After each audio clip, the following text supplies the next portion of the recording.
Bismillahirrahmanirrahim. Assalamualaikum warahmatullahi wabarakatuh. Alhamdulillahi rabbil alamin. Wabihi nasta'in ala umuri dunya wa din, amma ba'du. Allahumma salli ala sayyidina Muhammad wa ala alihi sayyidina Muhammad. Alhamdulillah para sahabat, sampai saat ini, sampai detik ini, Allah masih memberikan kepada kita kesempatan untuk bertemu walaupun tidak tatap muka. Allah masih memberikan kepada kita kesempatan untuk selalu berubah ke jalannya. Itu salah satu nikmat yang paling besar yang harus kita syukuri. Alhamdulillahirabbil alamin. Baik para sahabat, seperti biasanya jangan lupa di like, di share, dan di subscribe supaya sahabat-sahabat yang lain juga mengetahui amalan kita, supaya video kita ini tersebar luas. Mudah-mudahan itu bisa jadi pahala jariah kepada kita semua. Amin amin ya rabbal alamin. Apakah kita sadar para sahabat, Allah itu maha baik.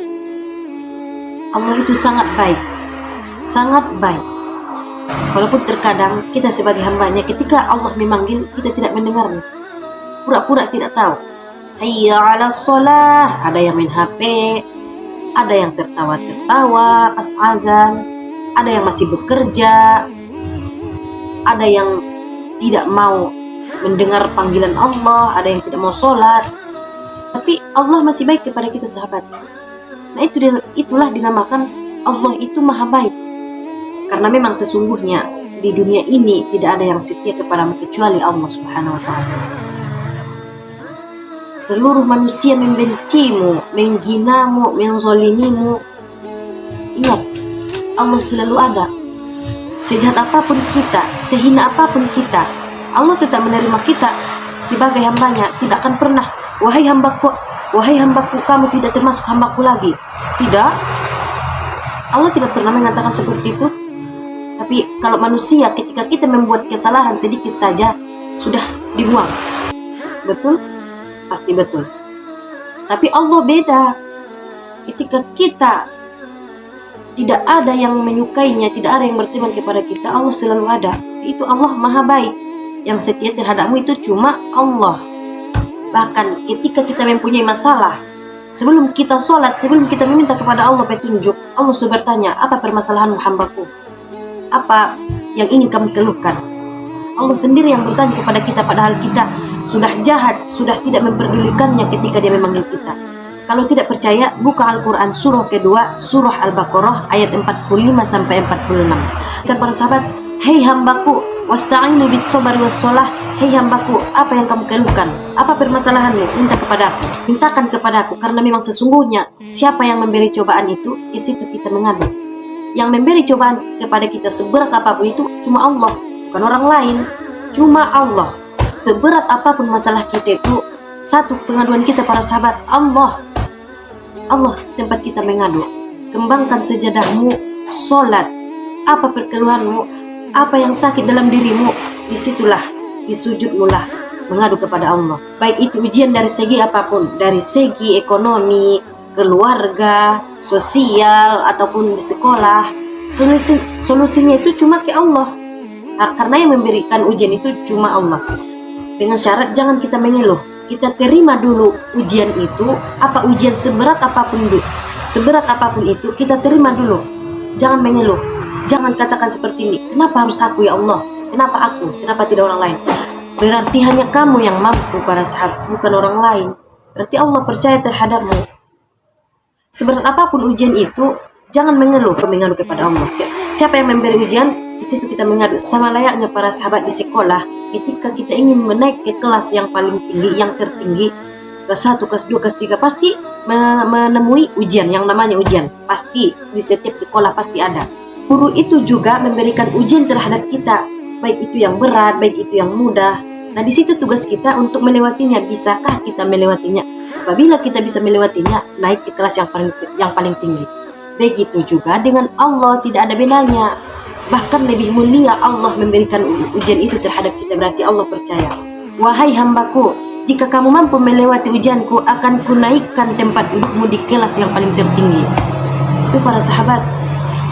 Itu sama layaknya seperti kita ujian di sekolah. Kalau kita mampu melewatinya, pasti naik kelas. Nah itu juga dengan Allah. Kalau kita mampu melewati ujiannya, pasti naik kelas juga. Begitu percontohannya para sahabat. Jangan ketika kita mempunyai masalah, kita upload di sosmed. Tidak akan mengurangi masalahmu para sahabat, tidak. Saya jamin tidak akan mengurangi. Contohnya ketika kita ujian di sekolah, nilai kita paling rendah, kita lihat paling rendah. Kemudian kita upload di sosmed. Apakah ada orang yang merespon? Tidak. Bahkan ada orang yang mengatakan, matilah kau.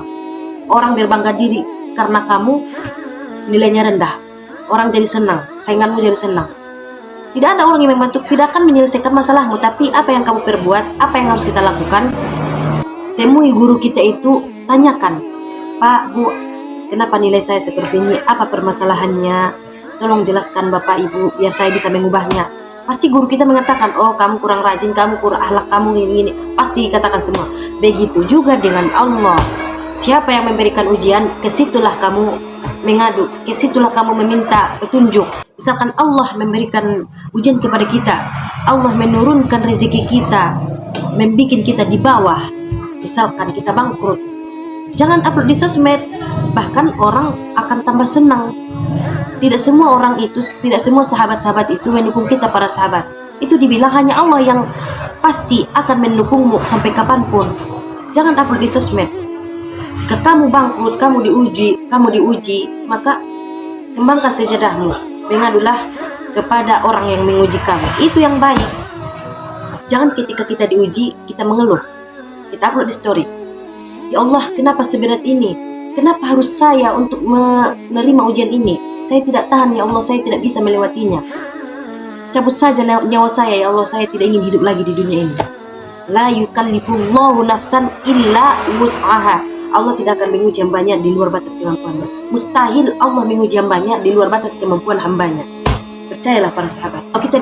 Kalau kamu diberikan ujian yang sangat besar, berarti menurut Allah hanya kamu yang mampu. Jangan mengeluh. Harusnya kita bersyukur, berarti saya jago. Tapi jangan jalur kesombongan. Berarti saya dipercaya Allah untuk melewati ujian ini. Mintalah kepada ya Allah, saya terima ujianmu ini dengan lapang dada. Saya akan sabar melewatinya. Tapi saya meminta sesuatu, ya Allah, berilah saya kelapangan, berilah saya kemudahan, supaya saya bisa melewati ujian yang Engkau berikan ini. Permudahlah saya, ya Allah. Itu yang bagus. Kepada Allah, jangan berpikiran negatif. Jangan sampai kita seperti sahabat yang dulu yang saya temui. Ini ceritanya, mungkin dia diuji oleh Allah Subhanahu Wa Taala. Kita tidak tahu ujiannya apa. Kemudian saya dengar, Allah itu tidak adil, Allah itu sangat jahat kepada saya. Kenapa Allah tidak memberikan ujian ini kepada orang lain? Kenapa harus saya? Allah itu tidak adil, di mana keadilanmu, ya Allah? Kemudian saya menjawab, hei kamu, jangan jahat-jahat sama Allah, Allah itu baik sama kamu. Saya bilang begitu.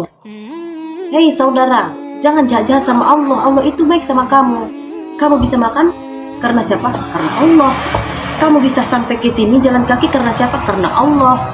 Kamu bisa hidup sampai saat ini karena siapa? Karena Allah. Jangan kamu bilang Allah itu tidak adil. Kalau kamu mempunyai masalah tapi masalah itu tidak bisa selesai, berarti kamu kurang bersujud sama Allah, kurang meminta petunjuk. Jangan kamu salahkan Allah, tidak boleh. Dia bilang itu para sahabat, Allah itu tidak adil, Allah itu jahat. Jangan. Itu kita namanya berburuk sangka. Kalau kamu berburuk sangka kepada Allah, rezekimu itu akan menjauh. Masalah tidak akan selesai. Itu sama halnya kamu ingin membeli nasi, kamu pergi ke penjual sendal. Kamu ingin membeli minum, kamu pergi ke penjual baju. Yang mana masuk? Gak masuklah kalau begitu. Sama juga seperti ini, kamu mempunyai masalah, kemana kamu pergi? Kemana kamu pergi? Ke penciptamu, ke pemberi masalah. Yang menciptakan masalah itu, yang memberikan masalah itu siapa? Allah. Pergi ke sana, ke masjid. Kemudian dia pergi menuju musola, kemudian dia sholat. Nah itu kan kita sudah mendapatkan pahala para sahabat. Yang tadi dia teriak-teriak, emang menyelesaikan masalah? Tidak. Kembali ke penciptamu. Maka untuk itu kita sudah tahu Allah itu maha baik. Jangan berpikiran negatif kepada Allah. Allah tidak mengabulkan doa kita. Bukan. Untuk itu para sahabat, Allah itu maha baik. Allah mendengar semua keluhanmu. Allah mendengar tangisanmu. Allah mendengar semua apa yang kamu keluhkan. Bukan Allah tidak mendengarnya, Allah dengar. Bahkan Allah itu tersenyum melihat kita. Hambaku ini penyabar sekali, hambaku ini baik sekali. Ketika kita mempunyai hajat, kita sudah melakukan beramal, kita sudah melakukan amalannya, kita sudah berdoa, kita sudah melakukan semuanya, tapi belum dikabulkan. Percayalah para sahabat, Allah itu ingin kita terus meminta kepadanya. Allah ingin kita berdoa kepadanya. Allah ingin kita menggantungkan Allah di setiap masalah kita. Karena terkadang kita sahabat, jika kita sudah bahagia, kita sudah mendapatkan apa yang kita inginkan, kita lupa sama Allah. Banyak itu kita sahabat, banyak. Setelah kita senang, kita tidak ingat kepada Allah.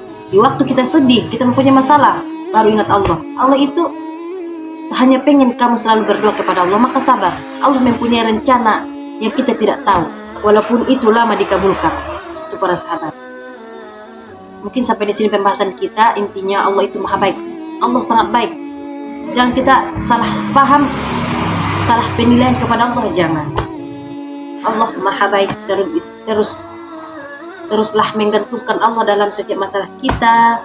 Teruslah berdoa, teruslah berbuat amalan Allah Subhanahu wa taala. Mungkin sampai di sini pembahasan kita para sahabat, mudah-mudahan bermanfaat. Apabila saya ada kata-kata yang salah, saya minta maaf. Wabillahi taufik wal hidayah. Assalamualaikum warahmatullahi wabarakatuh.